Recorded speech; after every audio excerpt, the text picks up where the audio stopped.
Good afternoon, everyone, and welcome to the Complete Streets Technical Assistance Program informational webinar. I'm Caitlin Volmer, Sustainable Jersey's Grants Program Manager, and I want to thank you for taking time today to participate in this webinar and learn more about the South Jersey Transportation Planning Organization's new Complete Streets Technical Assistance Program. After today's webinar, we will be posting the recording and presentation on the website, sustainablejersey.com, and I'll even show you where on the website that will be.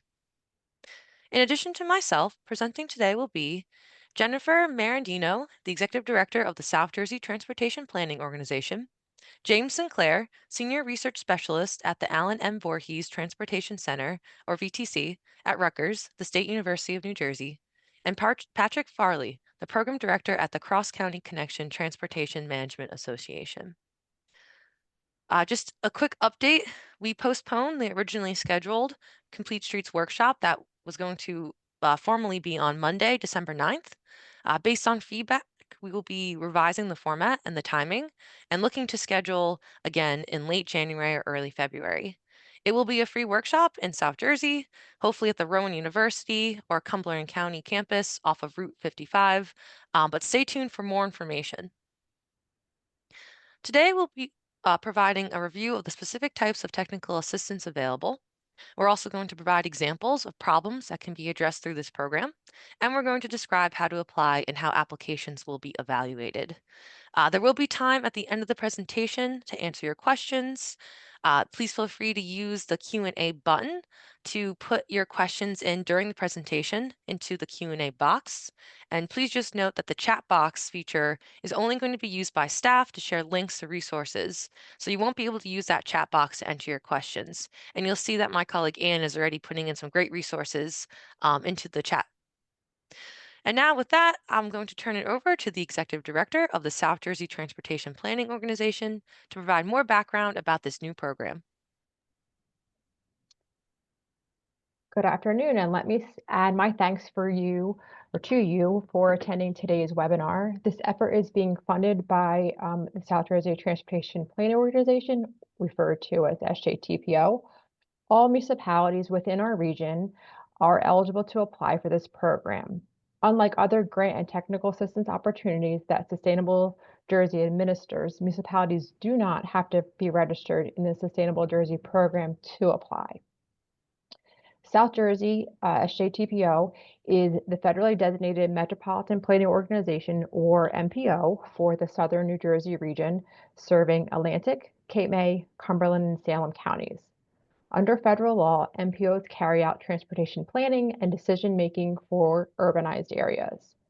Our region is small and rural by New Jersey standards, but our population balloons to just under 1 million in the peak of the summer, which is more than 1.6 times the year-round population. During the summer, if our region was a state, it'd be the third densest in the country.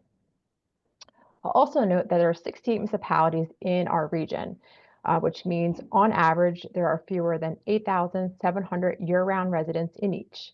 This translates to a lot of municipalities that do not have adequate staff and resources to do in-house planning or engineering work and mostly rely on consultants.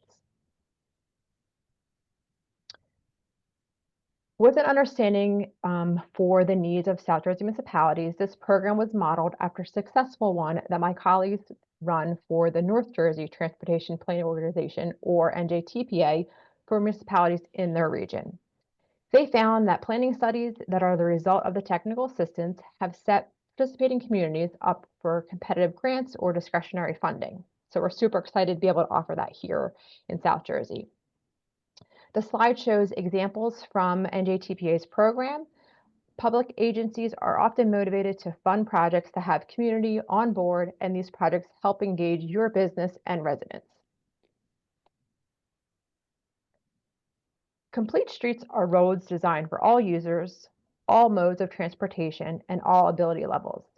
These strategies help improve safety for people walking, biking, scooting, running, or those using a wheelchair. Complete streets provide lots of great benefits for your community. To learn more or share with your others in your municipality, we invite you to watch a 2-minute educational video, Streets for Everyone, which can be found on an NJTPA YouTube page. And while New Jersey leads the nation in the number of complete streets policies adopted, implementing complete streets is challenging. Municipal governments require knowledge, skills, and resources to develop complete streets related solutions. It's our hope that this Complete Streets program will provide our municipalities with the knowledge, skills, and resources to move forward on specific Complete Streets initiatives. The free technical assistance is provided through a partnership with the Allen M. Voorhees Transportation Center, or VTC, at Rutgers University, Cross County Connection, TMA, and Sustainable New Jersey. During this pilot program, 3 municipalities will receive direct technical assistance to complete a specific project related to advancing a complete streets initiative in their communities. However, please note that the value of the technical assistance generally will not exceed $15,000, and no direct funding is available or provided to the municipality themselves. These technical assistance projects will be scheduled between May 2025 to March 2026. Each project will be spread over several months and take 6 to 8 months to complete. The technical assistance team will work with the municipality to develop a mutually agreed upon project schedule. And now, James St. Clair from Rutgers VTC will provide an overview of the technical assistance, describe some successful municipal participation, as well as some project types. All right. Thank you, Jennifer.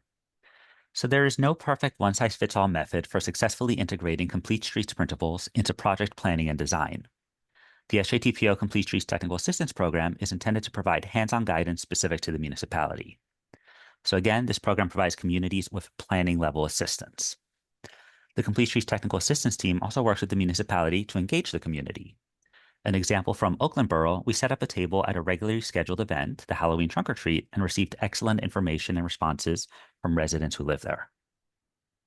While this program does not result in engineering documents, it does result in a report that includes concepts for roadway changes. Some of these changes can be implemented quickly by the municipality using your standard public works materials. Other changes may require grant funding.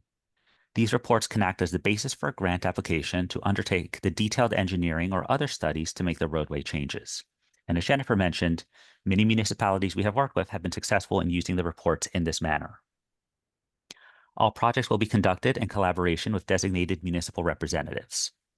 And we know from experience that this requires the municipalities to be willing to play an active role in the project, from helping the technical assistance team in arranging for the key municipal team members to participate in a kickoff meeting, to finalizing the project scope of work, reviewing the roles and responsibilities of the municipal technical assistance team members, and discussing the project schedules. Further, we'll look for the municipal team to review draft flyers and other documents as needed, and of course, review and comment on the draft final project report, as we want them to be useful to you and your municipality. So now let's talk about the types of technical assistance we will offer. We will offer 3 types of projects for municipalities to choose from. They are a complete and green streets for all policy guidance. The second type is a bicycle network plan. And the third type is a complete streets community workshop with a walk audit. A municipality can only submit one application, so applicants must choose from one of the 3 project types. Now let's discuss what is involved in each type in more detail.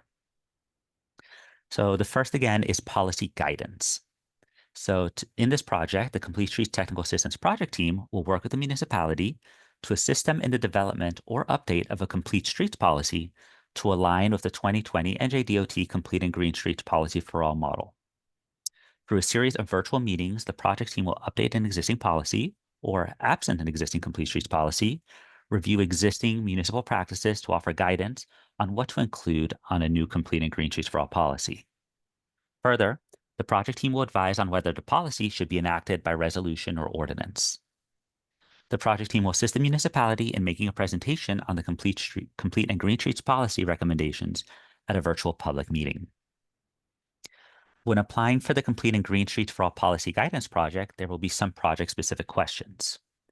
We will ask if your municipality already has a complete streets policy, and if so, when was it adopted and how was it adopted? That is it a resolution or an ordinance? To help answer this question, we suggest you visit the New Jersey Bicycle Pedestrian Resource Center, BPRC website, which has compiled complete streets resolutions adopted by municipalities. That being said, it's possible that your municipality has an older policy that was not shared with BPRC or NJDOT that you may be aware of and we aren't. We are also interested to know if you have a pedestrian safety committee or other group to ensure the policy is implemented. And we want to know whether your municipality uses checklists to review projects to ensure complete streets concepts are included from project conception through development, installation, and maintenance. Finally, we are interested to learn if your master plan includes goals for complete streets. Okay, so now for the second project type, which is a bicycle network plan. This planning effort will assist in identifying specific routes and road treatments to improve bicycling infrastructure in your community. For this type of project, you will need to identify corridors, a route, or an area where bicycle infrastructure is needed. The technical assistance project team will make a final determination on the appropriate study size, since municipalities vary widely in size, and some roadways may be more complicated to work with than others. The final product will be a bicycle corridor or network plan with maps and narrative. This plan will document existing conditions and identify specific streets for installation of bike lanes or other facilities to provide a connected network of bike facilities. It will also provide appropriate samples of street cross-section typologies. So as an example, in 2021, we assisted Cranberry, which is a compact village surrounded by farmlands to the west and warehouses and a turnpike to the east. Many of the roads within and around Cranberry pass through preserved farmland or adjacent open space and have no shoulder sidewalks. However, the open space also attracts recreational bicyclists, resulting in unsafe conditions. Recommendations for this project type will typically address how to modify existing streets through striping and pavement markings, keeping within existing curb lines or edges of pavement. Many of those changes can be implemented along with regular roadway maintenance, like repaving and restriping. That being said, if it's not possible to fit the bicycle infrastructure within the right-of-way, we'll see what an off-road option could look like. So here is the network plan we developed for Cranberry.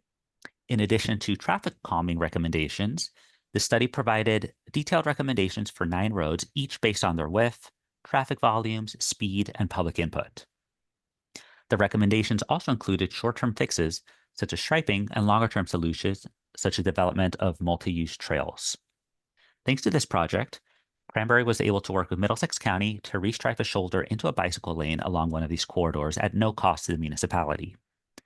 Further implementation is expected in the future. Okay, now I'm going to turn it over to Patrick Farley from Cross County Connection TMA. Patrick will describe the third and final project type that a municipality can select when applying for technical assistance, which is the Complete Streets Workshop with Walk Audit. Thank you, James. So the third project type is a Complete Streets Community Workshop with Walk Audit. The technical assistance team will assess Complete Streets needs and opportunities in a small corridor in a neighborhood. There's 2 components. The walkable workshop is an opportunity for municipal representatives in the community to be involved in 1 hour of training. This will be followed by a walk audit looking at a specific environment along the corridor or around a destination such as a park, a school, transit station, or a downtown. The walk audit route should be no longer than 1 mile, for example, a half mile out and a half mile back, or a 1 mile loop. The product of this effort will be a documentation of existing conditions and identification of recommendations to improve walking and biking in the area. Some projects may include conceptual renderings to assist, and also could lead to temporary demonstration projects. The result will be a final report. The report will include recommendations for short-term as well as long-term changes that could either be implemented quickly and at low cost, or those that need to seek supplemental funding. Here are some images from an example of a local community workshop project in Seaside Heights, New Jersey.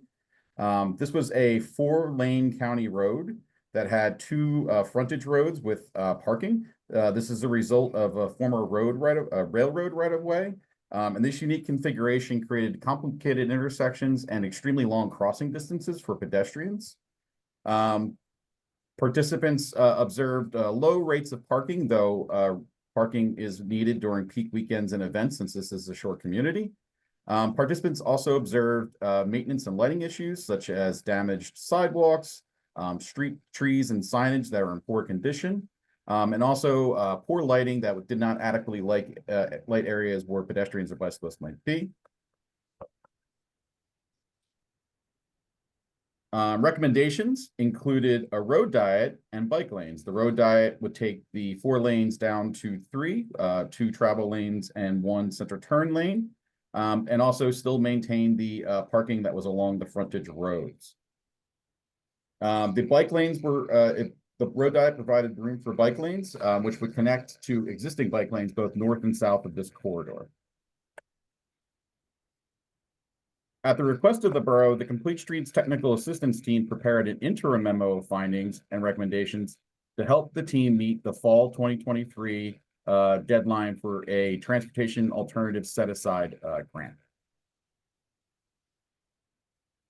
The TI set, they were successful. The TA set-aside award was given to Seaside Heights in fiscal year 23. It was $824,000, and this was supplemented with a $700,000 state grant for Central Avenue improvements. For a Complete Streets workshop with a walk audit, we asked you identify a proposed study area of no more than 1 mile. The field audit walking route needs to be covered during the workshop. And so we ask you to limit to 1 mile so that it can be done easily. For instance, again, a half mile out and a half mile back or a 1 mile loop. Municipalities can select whether they would like to explore an installation of a temporary demonstration project that results from this audit. This allows the use of cheap and flexible materials to test any of the recommendations and some of the recommendations that would be included in the autumn report. But this is nice because it's a low-cost way to see if something works. The project team will evaluate the feasibility of temporary project in the review of the project application and will work with the municipality to identify a single location and develop conceptual designs for installation as part of one of the selected project types. Potential demonstration projects may include things like bicycle accommodation, pedestrian safety, traffic calming, or public art, and like street murals and parklets. So if you're going to do a demonstration project, you actually need access to the low-cost material. So as part of this project, Cross County Connection is working with SJTPO to create a library of potential demonstration materials. This includes stencils, paint, signs, traffic cones, movable bollards, planters, and other materials. South Jersey municipalities and their county partners can check out these materials to use for a demonstration project. When applying, some additional considerations to keep in mind when it comes to demonstration projects is who controls the roadways. Is it under municipal, county, or state control? State roads would not be eligible for a demonstration project. County roads would be, but obviously that adds another layer of complication and coordination because you will need to involve the county in the process. Things that are beneficial is if you know the road is scheduled for repaving in the near future, this is an opportunity to test out different measures if that can be included in that repaving. And also, I would consider consulting the SJTPO countywide local road safety plans. Many of the priority locations are on county roads, but there may also be locations within municipal right-of-ways. Also, if there's other studies that were done in the area, those can also be a source for ideas for these demonstration projects. And now Caitlin will describe the application process for the Complete Streets Technical Assistance Program. Great, thank you, Patrick. As noted earlier, a municipality can only submit one application, and in that application, it must select only one of the project types.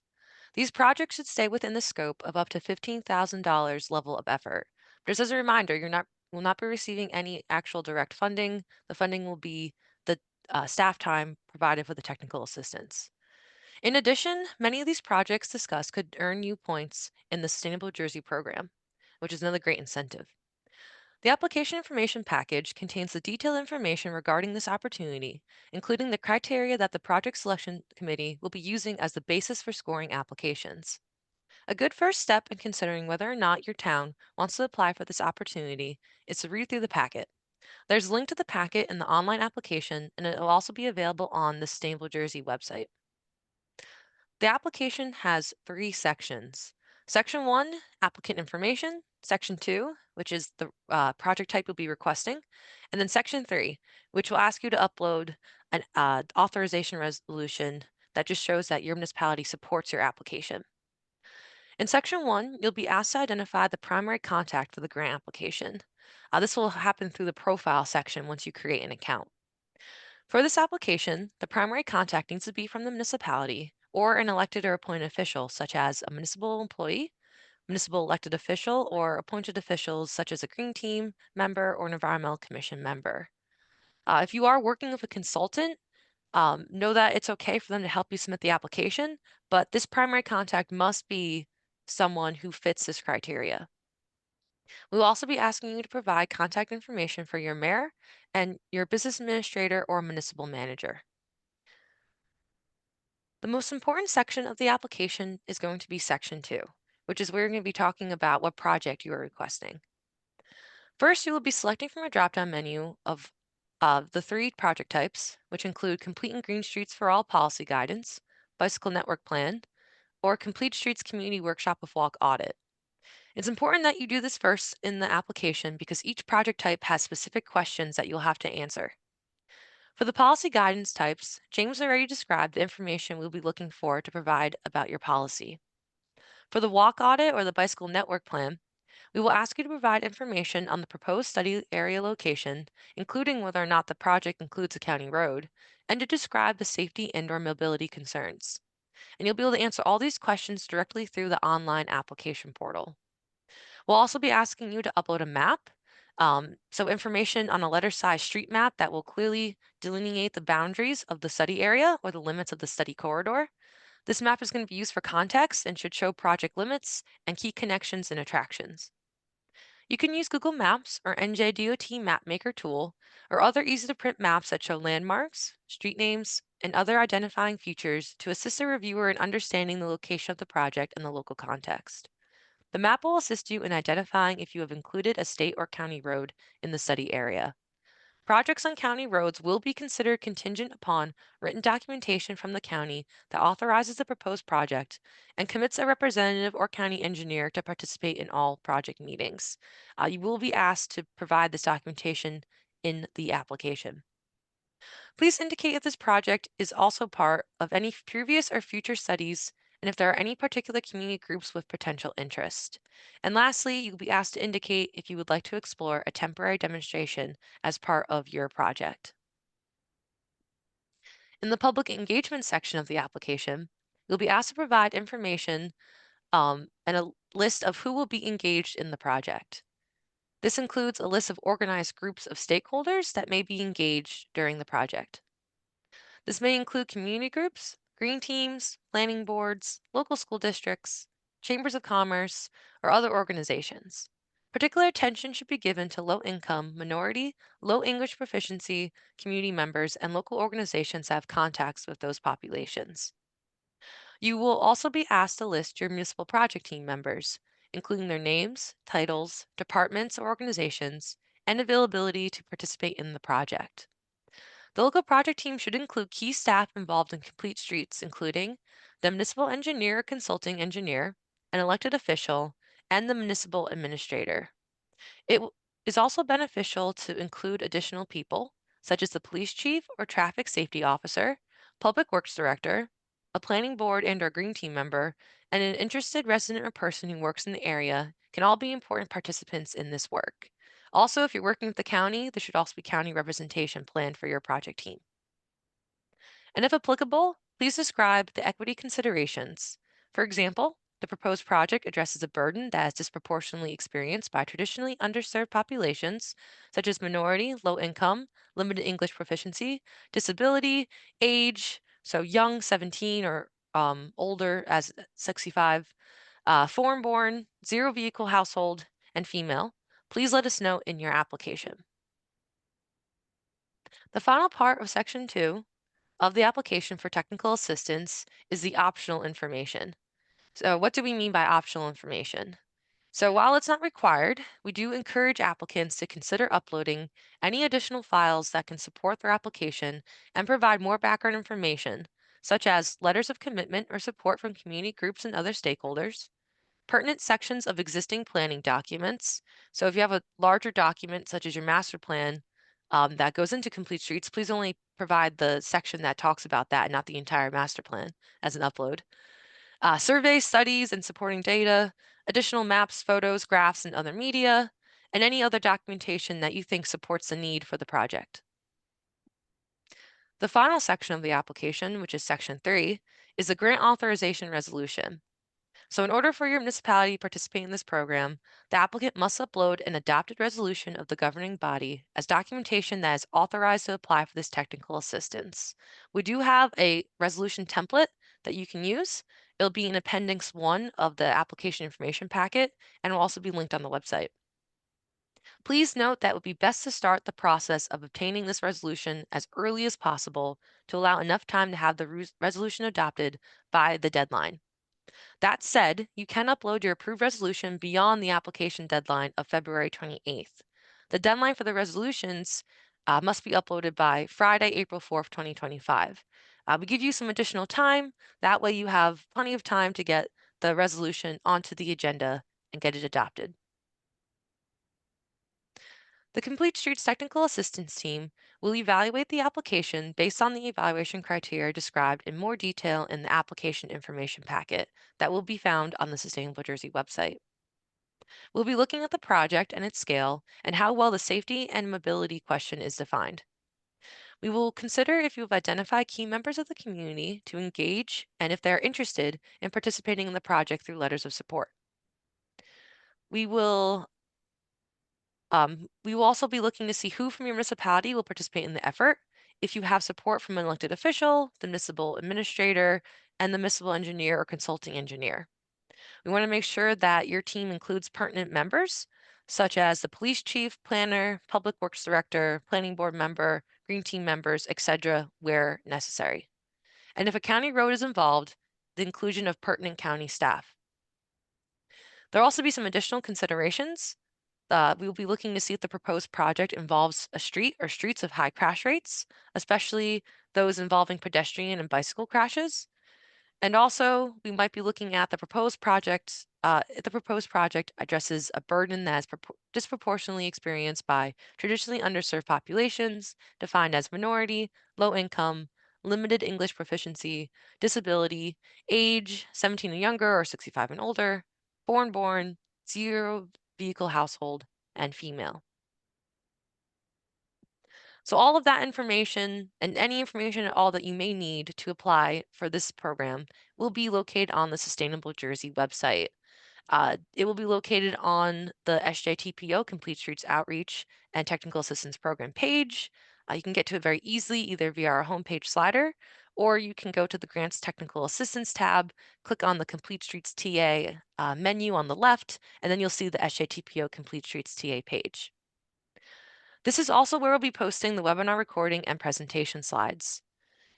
You can also find a brief recorded video of how to apply for your application here as well, if you are not familiar with using the online grants portal to submit applications. It is the same portal that we use for other Sustainable Jersey grant programs, but just a reminder, this is not the same portal used to submit your certification application. So if you're very familiar with that, just know you will have to create a new account if you are planning on submitting a technical assistance application. That how to apply video will cover how to create an account and log into your account. It'll also go over the application resources, including links to the information packet, the Q&A document that you can use to help answer questions, and of course, the sample resolution template.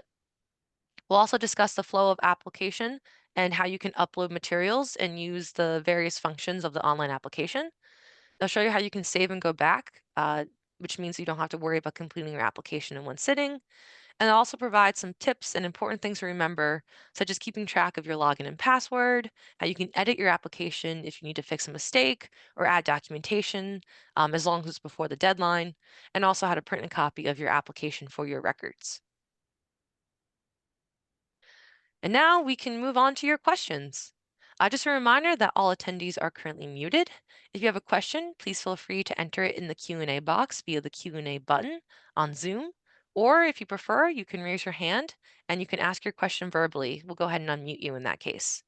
I will do your best to answer your questions and we'll be sure to follow up if as needed. And just note again that that chat box, if you're trying to use it, it's not available to attendees. It's only being used by staff to share links in the for resources. So please feel free to check that out with Anne's great links that she's put in throughout the presentation.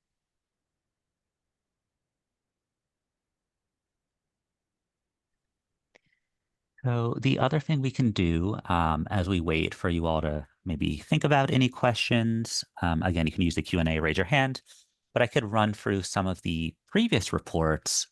You've been linked to where you can find them on the BPRC website, but just give you an example of sort of what the end product would be if you were to receive the technical assistance.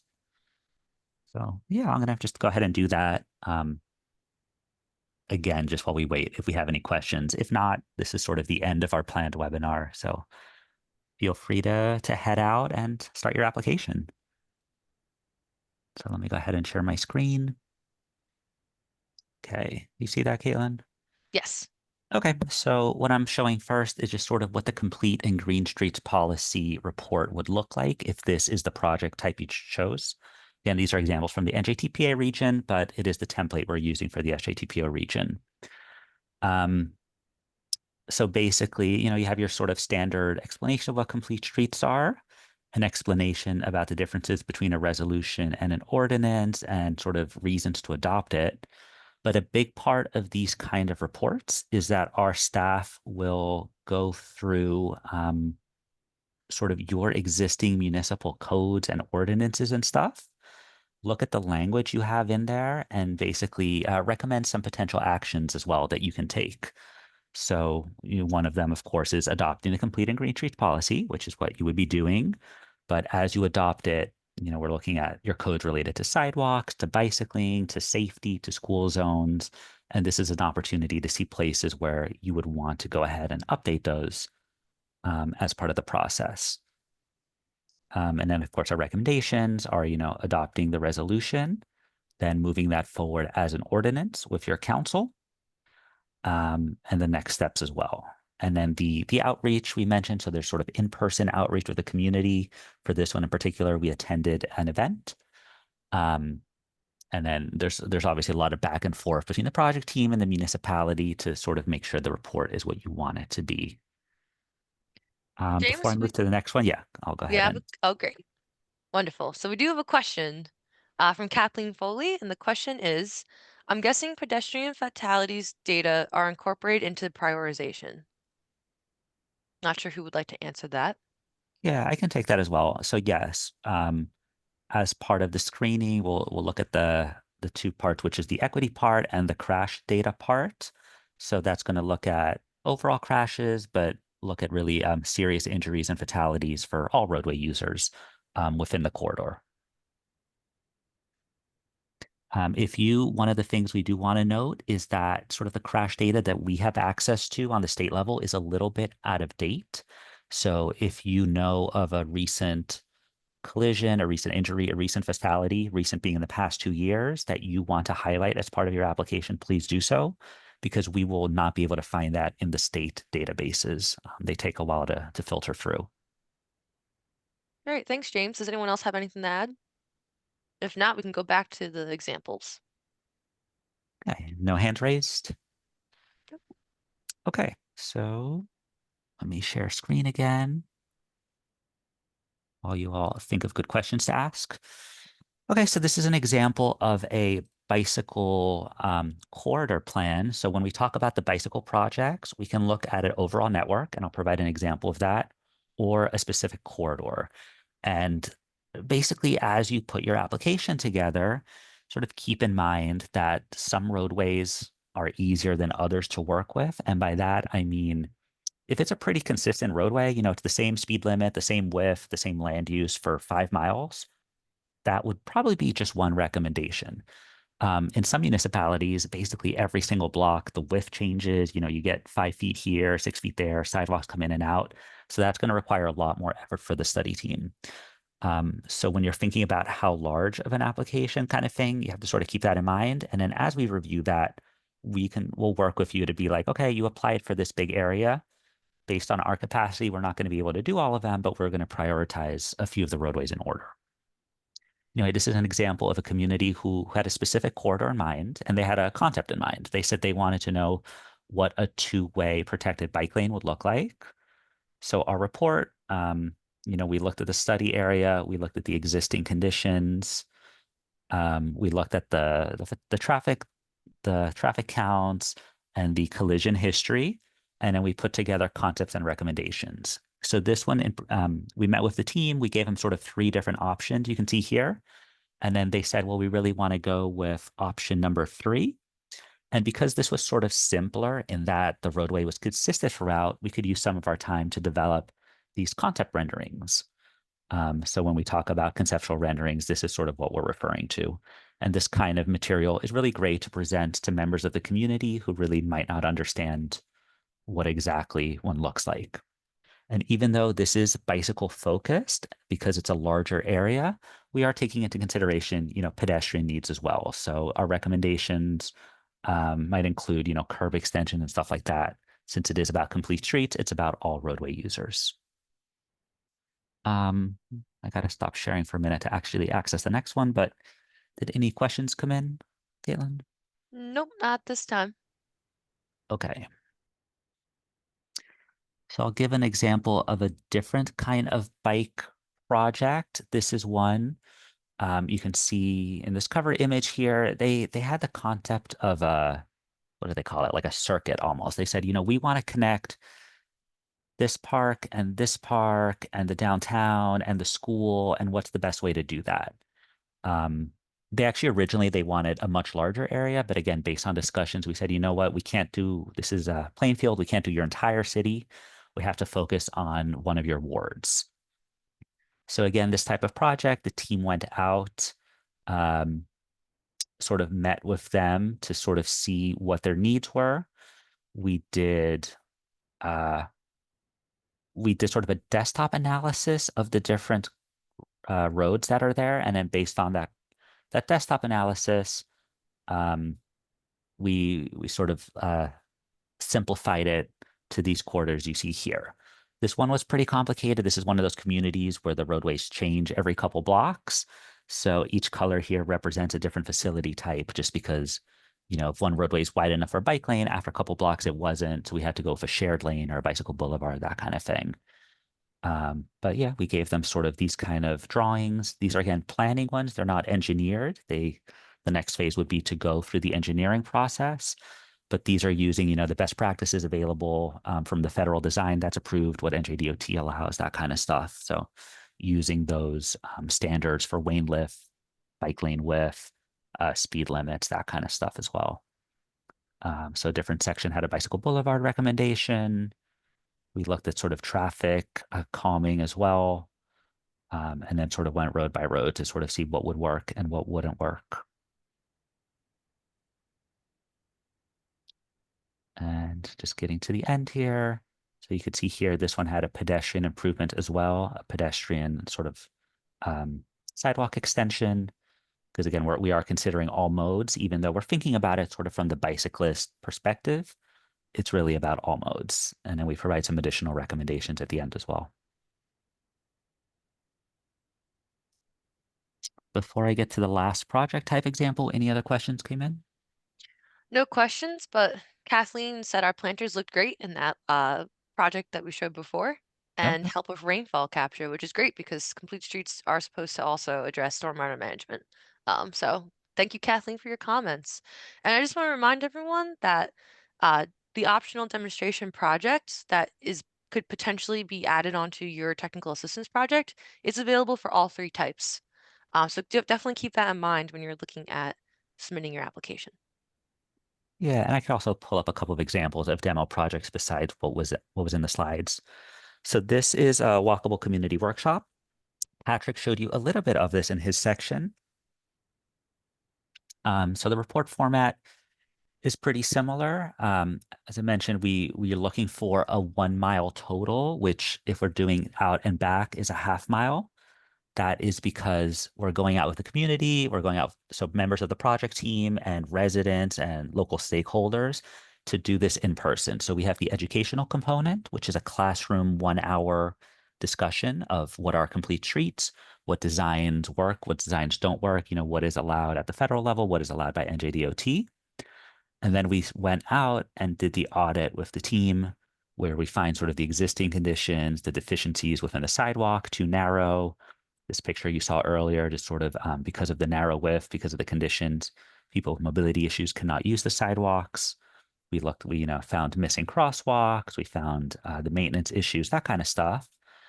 Um, that was the audit with the community. And then the project team takes our findings home and then puts together recommendations. So in this case, we sort of have our before on the left here and sort of the after. This was a traffic calming idea as like a gateway into the community, had a lot of excess roadway capacity because it went from 1 lane coming in to immediately into 3 lanes. It's like, well, there's no traffic for that. That's just going to result in higher speeds. So we thought about it from a traffic calming perspective, about adding to the public space because you had just a lot of asphalt, a lot of sort of wasted space like this that could use more trees and stuff. And while our green recommendations, again, we don't have the engineering side, we can't design a ponding basin or a rain garden for you. Our recommendation will say, this is a great place to sort of put in that infrastructure. So if you take this report and apply for a larger grant, that's where you'll get that engineering for what exactly kind of green infrastructure would work there. Yeah, and again, block by block, sort of pedestrian improvements, bicycling improvements, public space improvements as well. If you guys anyone on the call is familiar with a road safety audit, this is sort of similar to that, but the main difference is that we're looking at it primarily from the pedestrian and bicyclist point of view instead of the automobile point of view. And we're also looking at sort of broader things, so like comfort. So TA set aside, they fund streetscape projects, and that's what Seaside Heights wanted to do, is they wanted to apply for streetscaping. So a road safety audit is not going to tell you, hey, you should do decorative lights and trees and benches. Our projects will, because we want to sort of build a more walkable community, more livable community. And part of it is making it a place that is comfortable to walk. This kind of environment is not pleasant to walk in, not just from the safety perspective, but just the general atmosphere. So we hope our recommendations can be taken in and applied for, not just the road diet, but the high quality pedestrian infrastructure as well. So we're looking at other towns that sort of have done it. Union, New Jersey got a TA set aside a few years ago based on not our project, but someone else's, and they did some great work. James, we have one question regarding that project. It's about the asphalt, and Kathleen wants to know if that was yellow porous asphalt, and you want what the yellow part was in general. Yeah, so in this case, because it's just sort of a concept plan, the yellow is just showing an extended sidewalk area, a curb extension. We don't go into the level of what kind of materials. Porous pavement is definitely something we would mention if we're doing like recommending an off-road bicycling path in an open space area, because we want that. But from here, we're basically pointing out you've got all this space that pedestrians can use. And yeah, you would want to consider maybe a rain garden, maybe trees, maybe porous pavement. We just don't go into that level of detail on that. Yeah, that's a great question. Any other questions? Because I could also pull up what the temp demo recommendations look like as well. That sounds good. No questions yet. Okay, give me a second. So I only have one report available for a temp demo. Patrick Farley, you've done some too. I don't know if maybe you want to pull up an example as well. We've done 2 in the NJTPA region this past year. Just those reports are still in process, but let's go ahead and show that. So this one we did in Belleville. They had a middle school, which had a lot of traffic, drop off and pick up traffic, a lot of parents driving their kids, a lot of kids the sidewalks were too narrow, so they were walking on the street. So they wanted to do a mixture of traffic calming and also community art as well. So this was a temp demo. Originally, it was intended for sort of 3 months. So temporary can actually range from a weekend to almost permanent. In this case, they liked it so much, they've made it permanent. They actually they redid all the materials this year. So our report looks at, examples of what other projects look like. Jersey City is one where they temporarily closed a roadway to make it a pedestrian mall. It was successful. They then got millions in grants to make it permanent. So like the other projects, we go in person, we do an assessment of the existing conditions, uh, looked at the traffic. We're not doing a detailed traffic study that would be beyond the scope of this, but just sort of talking to the police officers there, looking at existing traffic counts, looking at how the kids were using the roadway. We presented the community with some design alternatives, a smaller focused one, a larger one that would make this one way. And they chose to go with the smaller one since this was their first one. We were working with the school district. They actually got their high school kids to do most of the installation themselves with the help of an artist, a community artist, who did the design and did the detail work. And so what it ended up being is a mural in the intersection, painted curb extensions to prevent illegal parking too close to the crosswalks, prevent people from blocking the crosswalks, and the art to sort of enhance the community, and then posts as well to prevent people from parking there. Said they really liked it. They basically made it a permanent installation. A couple months ago they went in and repainted it so that it still looks nice. That being said, there are other temporary projects that can actually be a week long, very temporary. It's just sort of based on your needs and the project budget as well. So that's something we'll look at with your application. Great. Thanks, James. Jennifer, I'm not sure if James ended up answering your question, but I saw you had your hand up for a moment. So if you still have a question you'd like to ask, please feel free to raise your hand. Great. I'm going to now unmute you so you can ask your question. Hi, can you hear me? Yes. Yes. Okay, great. Thank you so much. This is a lot to take in and digest, and I suppose where I start to get a little lost is, well, all of them seem so good, and I guess I'm looking to understand why we might choose one over another. So um, getting certain kinds of assistance with this work seems like one of the criteria, like, things we really need help with here in Atlantic City. So like, I'm just wondering if you think there's an ideal order to these things, or if you think like how we might prioritize and sort of come up with a criteria list of like how to choose which of the three. They all seem so lovely, and there seem to be some like interchangeable parts and maybe process where one thing comes before another. And I guess I'm just getting a little confused in terms of um yeah, how to navigate through these choices, these great choices that you offer. Does that make sense? I'm a little tired.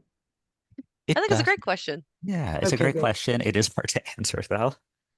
Um, I would say a lot of it, so it depends obviously on the context of your community, sort of what, so between the walkable one and the bikeable one is sort of what the safety concerns are. Like if you have a specific corridor, that's got maybe a couple schools, a library, and you've been hearing there's safety concerns, people are speeding, there's been crash history, that kind of stuff, and you really, you want some kind of help to address that, then that would be a great thing for the community workshop and walk audit, because we're really going to focus on a narrow area like that. Yeah. See, If I'm interested in the walk audit because it's interactive and community engaging too. Yeah, So there's like different reasons why I'm sort of gravitating to some of these things. So I guess maybe here's a question that might be a little more straightforward is the complete and green streets and the policy help and that kind of stuff. So like I know on our team, for example, in the green team, Jim Rotella is like really great at policy stuff, for instance.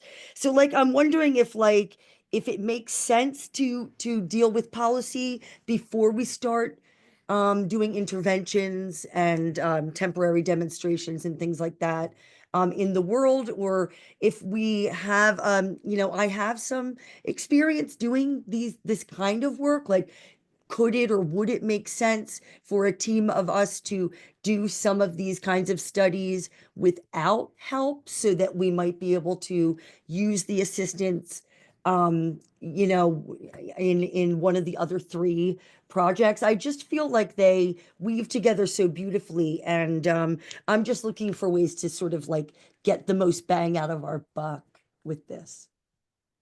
So like does the complete green streets the policy, like, I know that we need to have a resolution and we need to have the municipality behind us, but we don't necessarily need your help with that maybe. So then maybe we might choose your assistance with other types of work that we would like to do and maybe choose it based on that. Yeah, I'm going to just jump in here. Ann Heasley from Yeah, sorry. Sustainable Yeah, thanks. Jersey. Um, Mhm. and I just want to mention that it really does depend on your need. Some communities find that it's hard to get a policy moving forward because people don't really understand what complete streets are. So then Yeah. the workshop is an opportunity for people to get an understanding of what complete streets are and what you're looking for. Um, but there is also a lot of guidance out there for the complete and green streets policy. Sustainable Jersey has um, an action that's built on the state DOT best practice. So there are a lot of resources out there for that. But some municipalities still want help in that area. So it really does. We did try to create the program so that it meets the local needs, and I think one of those first steps that Caitlin mentioned is the resolution, and sometimes that's where getting that resolution passed can help with some clarity on what you are actually seeking help for. So that's my advice, and I don't know if James or anybody else has other thoughts. Yeah, just say a lot of it is really your local politics as well. Some communities definitely find it more helpful to have the policy resolution in place first. Other communities, for whatever reason, have issues sort of getting that through the political process, the council. They're more interested in sort of starting with the implementation in some ways. So Mhm. the workshop with audit is a good educational opportunity because at the workshop, the 1 hour, if people are able to attend, they're going to learn the importance of safety and how these interventions are going to make their community safer and sort of learn about the trade-offs and get some of their questions answered. The concerns, how will this affect parking? How will this affect the loading? Some people sort of have preconceptions about complete streets, and sort of the workshop is a way to answer those questions and then go out and say, with a team, look at it and be like, okay, we can see people are running this stop sign that everyone agrees is a problem. These are the things we can do to fix it. Other ones, as I said, they really want to start with the policy or ordinance and get it as part of their day to day. And you and your community would know better which approach might work more or Yeah. might be more effective. Because at the end of the day, it's really, whatever is most effective is what we want to see. Yeah, so the walkable workshop it's just that day. So whatever you see and observe that day in the group is what kind of data you collect? Or is that more of an ongoing project? We look at existing data like traffic collisions and, if available, a speed study. Sometimes the local police department can set up a trailer and do speed studies for us. Oh, yeah. But So it's you really come based. preloaded with information and stuff like that to Yes, okay, I get it. if the Thank you. community is able to help us get that data. Great, Yes. great, great, great. Yes, great. Thank you. And And it, also in this last round, we don't have a report that documents it, but as we've mentioned, this is modeled after the NJTPA project. And in that program, we did a temporary demonstration project, put it in, worked with the municipality. They installed it prior to the workshop, and then during the workshop, we audited the temporary demonstration project as well as we could see the behavior in relation to the temporary demonstration project. So they worked hand in hand, but we don't have a report that documents that yet, but that is one of the possibilities. Can I just ask one more quick question? Hmm. Um, the temporary demonstration project. So it's one of the three that can be applied for, right? And the Correct. that amazing Well, library of props sort of comes with that if we get the assistance. so there's the three different types, but in addition to that, you can indicate whether you would like a temporary demonstration project, and we'll help Oh. evaluate whether that makes sense. We can't do that in all of the communities, but we will try to do that in some of them, just because we know it's a really impactful. uh, Yeah. Yeah, I so have a to add part tag of along. this, Oh, sorry. I was gonna say, uh, in answering that question, can you guys also answer the types of paint that should be yeah. used in those yeah. temporary demonstration projects? So this overall project, which is not just a technical assistance, but includes that in-person training that we scheduled to January, and it also includes the demo library. So what it is, it's going to have this library of materials available for the SJTPO region that we can use not just for these projects, but into the future, is sort of like an ongoing thing. So I'll show some examples from a recent project in the North Jersey region. It's modeled after a library they maintain. So the library had simple paint like this, the yellow paint, the white paint. It had these bollards that were, delivered to the community. Depending on the length of the project, as I mentioned, in some cases they sort of want it for a couple days, at which point it's just going to be like movable cones. This community wanted it for 3 weeks, so their public works had to bolt these into the ground so they didn't move. But the materials were provided to the community at no cost, and Hmm. they sort of did this traffic calming thing. Hmm. So what kind of paint the library puts together, it's most likely just going to be your standard, white, yellow, blue paint. The previous example from Belleville, that was more of an art one. That artist, I think, used other funding to purchase more complicated paint palettes to do the art. But that's something that sort of will be negotiable. Cross-county connection will be managing that library and sort of putting together the inventory. So based on the needs of the region, maybe there's more of the demand for different paints. Thanks, I'll just, James. I'll Besides just color, does it also include like if it's a water type based paint or an oil based paint? Yeah, there's a variation. So most recent round of Belleville, they wanted it there for a week. So I think they just used like chalk paint. Verona wanted it for 3 months. Those are the pictures. So they used, I guess, the water soluble one that would sort of, only last a month or so. And the first Belleville example, they wanted it for 3 months. So they used the more expensive durable paint, which ended up lasting about 9 months before it really faded out. And that's the one they sort of repainted. So depending on what the community wants, if you wanted a few days, a week, a month, you would use different paint.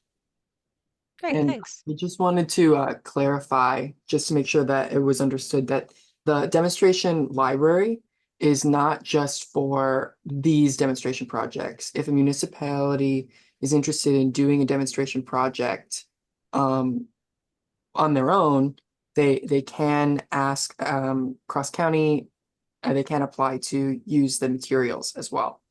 And they can coordinate that outside of this. So just because you don't necessarily have, or just because we're doing demonstration projects doesn't mean that that's the only reason you can use the demonstration library.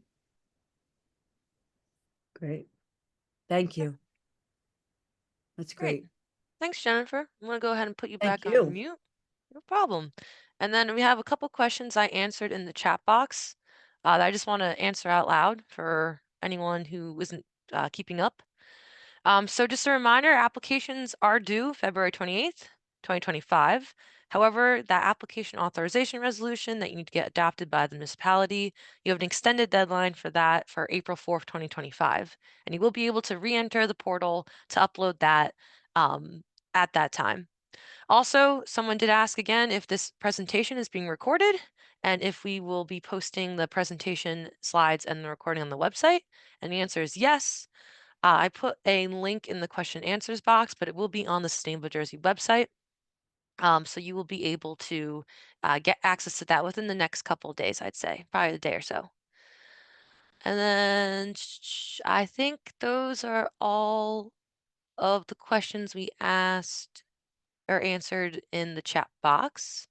Yeah, it looks like Um, it's 1 o'clock, so I think we're yeah, at the end of our time, but if there's a last question, we'll take it. no, I think we're good. So thank you everyone for joining us this afternoon. We hope to see an application from municipality. Feel free to reach out to any of us with any questions as you go. And yeah, wishing you the best of luck. Thanks, everyone.